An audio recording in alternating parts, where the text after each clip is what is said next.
ഒരു വീട്ടുകൂടൽ കഴിഞ്ഞ് വരുന്ന വഴിക്ക് ഞങ്ങൾ ലുലുവിലൊന്ന് കയറിയിട്ടോ. അപ്പോൾ ലുലുവിൽ ചെന്ന പാടന്നെ ആ കയറുന്ന സ്ഥലത്ത് തന്നെ ഉണ്ട് ഹൈപ്പർ മാർക്കറ്റിലാണേ.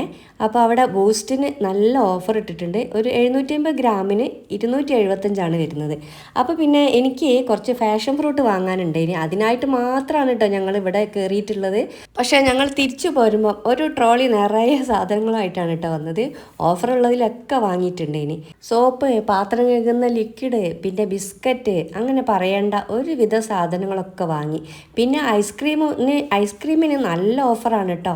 അതുതന്നെ അവന് ആങ്ങള 4 വാങ്ങിയത്. പിന്നെ ഞങ്ങൾക്ക് പിന്നെ ഐസ്ക്രീമിന് വലിയൊരു ഇതില്ലാത്തതിനോട് വാങ്ങിയിട്ടില്ല കേട്ടോ. പിന്നെ അതാ സാധനങ്ങളൊക്കെ ഓരോന്ന് എടുക്കാനായിട്ട് കവറ് പറിച്ചെടുത്തതാണ്. പക്ഷെ അത് ഓപ്പൺ ചെയ്യാനേ പറ്റുന്നില്ല കേട്ടോ. അത് നല്ല കോമഡിയായി. ഞങ്ങൾ കുറേ ചിരിച്ചത് കണ്ടിട്ട്. ഞങ്ങൾക്കൊക്കെ ഏറ്റവും ഇഷ്ടം ഹൈലൈറ്റ് മാളിൽ പോകാനാണ്. പക്ഷേ എന്നാലും ഇടയ്ക്കൊക്കെ ഈ ലുലുവിൽ വരും.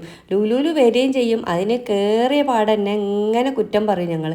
ഇത് ചെറുതായി പോയി, സൗകര്യമില്ല, വലുതല്ല, അങ്ങനെയൊക്കെ പറയും. 100 കുറ്റം പറഞ്ഞിട്ടാണ് ഞങ്ങൾ ഇവിടുന്ന് ഇറങ്ങി പോവുകയും അവർ സാധനം വാങ്ങുമ്പോൾ ഒക്കെ എന്തെങ്കിലുമൊക്കെ പറയും. പക്ഷെ എന്നാലും നമ്മൾ ഇടയ്ക്കിടയ്ക്കൊന്ന് ഇവിടെ ഒന്ന് കയറി നോക്കും.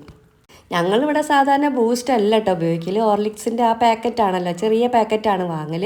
പക്ഷേ ഇപ്പോൾ ഇവിടെ നല്ല ഓഫർ കണ്ടപ്പം കിടക്കട്ടെ എന്ന് വിചാരിച്ചിട്ട് ഒരു പാക്കറ്റ് ഞാനും വാങ്ങി. ECG ഒക്കെ എടുത്താലുള്ള പോലത്തെ ഒരു ബില്ലും ആയിട്ടാണ് കേട്ടോ. അതാ കണ്ടില്ല, നല്ല ടേസ്റ്റുള്ള ഐസ്ക്രീമാണെന്നാണ് കേട്ടോ അവർ പറയുന്നത്. ഇനി നിങ്ങൾ ലുലുവിലോ ഹൈലൈറ്റിലെ ഹൈപ്പർ മാർക്കറ്റിലോ ഒക്കെ കയറുമ്പോൾ ഐസ്ക്രീം ഉണ്ടോ എന്ന് നോക്കിക്കൊണ്ട് കേട്ടോ. നല്ല ടേസ്റ്റുള്ള, നല്ല വില കുറവിലാണ് കേട്ടോ അവിടെ കിട്ടുന്നത്. അപ്പോൾ അവർ പറഞ്ഞ് എപ്പോഴും അവിടെ ഓഫർ ഉണ്ടാവലുണ്ട് ഈ ഐസ്ക്രീമിന്.